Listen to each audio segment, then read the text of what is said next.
आज मी मार्केटातून आणलेत सौंदाळे. माशावरती मीठ घातलं,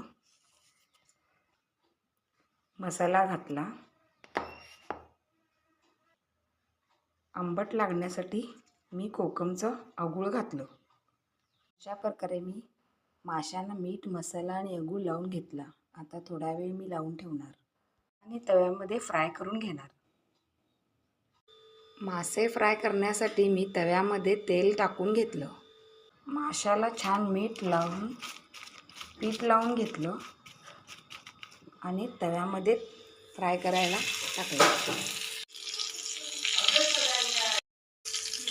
मासे परतून घेतले. अशा प्रकारे माझे मासे भाजून झालेले आहेत.